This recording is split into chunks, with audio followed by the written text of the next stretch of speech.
So apparently this is a thing that emotionally abusive or narcissistic men will get kind of arrogant about their lack of self-respect, lack of self-care, or about looking downright disheveled, and they'll weaponize looking awful. So this comment to one of my posts said, "Thank you for speaking on this. My late husband let his appearance go really bad due to his unwillingness to experience discomfort. He was almost arrogant about it. Also, his medical care. He would delight in not doing as doctors advised." You notice I said late husband. He shortened his life. Another comment was, my dad, a narcissist, was always embarrassing us in public. It was like a sport for him. And my ex would dress just really down and slovenly no matter what the event was, sweatpants and a flannel shirt. And you may say, but wait, I thought you were just deconstructing beauty standards and societal, ideals around appearance. Well, yeah, but the whole thing about looking good is that you think you look good. I am deconstructing other people thinking that I look good, and rather trying to return to a place of going, hey, if I like it, and if people do what makes them feel cute in the morning, they have a better day, right? So hair, face, earrings, clothes, nails, whatever, which is sad that men aren't allowed to do that in our society because they're missing out on a whole part of mental health. And that's why blue hair, big earrings, septum piercing, it's great for the person. You're supposed to dress how you like. And if you have a physical disability that shows, we make ourselves feel as cute as we can. And even the 90-year-old women at assisted living would put on their lipstick. Did it really change their appearance much? Not that much to an external observer. They're doing it for them. Goddamn, let people have their own cuteness. So you looking cute for you. And now that's vulnerable, though. That's you saying, hey, I chose this tattoo, this piercing, because I like it. This is something I am identifying with. I think it's a me thing to do, right? Now, the narcissist won't do that. The narcissist will either dress in a very conventional way that looks good according to standards, and you really can't insult it because according to these, or they'll dress slovenly and weaponize their disheveledness. This emotional abuser isn't dressing the way they do because it's connected to who they are and who they identify with as a person. They're doing it either to look good or to make other people uncomfortable. So when my ex said, yeah, if this tooth were rotten, I'd have him pull it and not replace it. He wasn't doing that because he had some sort of identity with the culture of missing a front tooth. He wasn't doing it because he at all liked it. He liked putting other people in that awkward situation of not knowing how to respond to something that it could be a sign of ill health, perhaps. And we all know that psychological, battle of, okay, you're 4 years old and you see someone in a wheelchair or bald or whatever is different for you as a kid, and you're like, Mom, and you point, and your mom's like, whoa, that's not what we do.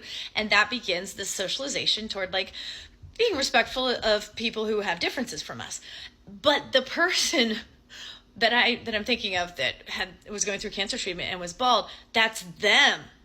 That is intrinsic in their temporary identity right then, and the wheelchair. They're not doing it just to give me the psychological challenge of how should I deal with the fact that this person is bald. Whereas an emotional abuser would be like, why should I care what they think about my tooth? I want to walk around like this. Doesn't matter. I don't care what people think. Oh, but you love putting them in that situation of having to decide, ooh, do I ignore it and pretend it's not there? Do I address it? Do I converse about it? Do I offer some sympathy? Do I ask a question? Oh, and don't stare. They are savoring this. They are getting toxic dopamine from watching everybody, or even if no one's actually doing it, assuming everyone is using this mental and emotional labor about them for how to respond to their appearance. They are just eating it up. They want to see people squirm like a bug that they pinned. Just like in my other TikToks when I talk about people who talk or dialogue or debate and they won't let you walk away. They know that socially there isn't they'll get you to that point where there's no socially acceptable way for you to leave them. They like to pin the bug to the board and watch you squirm. They love the power of watching you have to grapple with the sensation of discomfort about how to navigate this awkward situation, this something out of ordinary that they created and that they have control over. Unlike someone with a legit disability or who's actually waiting for their tooth replacement that's going to be next week. They thrive on making people around them do the psychological dance of questioning, forcing themselves not to point, laugh, or not to stare, and making them squirm. But here's another kicker. There's two different audiences. The regular people that they're walking by at the grocery store are the TV audience, but the spouse, the partner, the daughter, that's their studio audience. And their studio audience still we get to see where they're like cut and scene and where they're like remove blooper and all the stage direction, but we still have to clap and laugh and ooh and ah at all the right times. We still have to follow the instruction in a way that the TV audience doesn't even have to. And while some people who their appearance is in alignment with their identity, or if in the case of a disability, how they are appearing to us, it is in alignment with who they are, whether or not it's something they wanted to identify with, but it's now part of their identity, that's authentic. These guys, no. Someone with a septum piercing is taking joy in their own appearance. That is their thing, their choice. They like it. And so if someone insults it, you're insulting that person. But a narcissist isn't actually taking joy in how they look. So if you do insult how they dress or their tooth or their, like my ex would just have the toothpaste dribbled down his shirt. Like if you insult that, he's like, I don't care. It's not them. It's a show. So you're not insulting them because nothing they do is actually authentic to them. So no matter how many insults you throw at them, no matter how many comments they would have gotten on TikTok, none of it hurts because that's not actually me. I actually don't care. They have no identity. Their external is empty to their internal. There's no connection. For those of us who look some way that we actually like, there's vulnerability in that because you could throw stones at me basically. But if they don't actually care about how they look, then they just get to make you uncomfortable.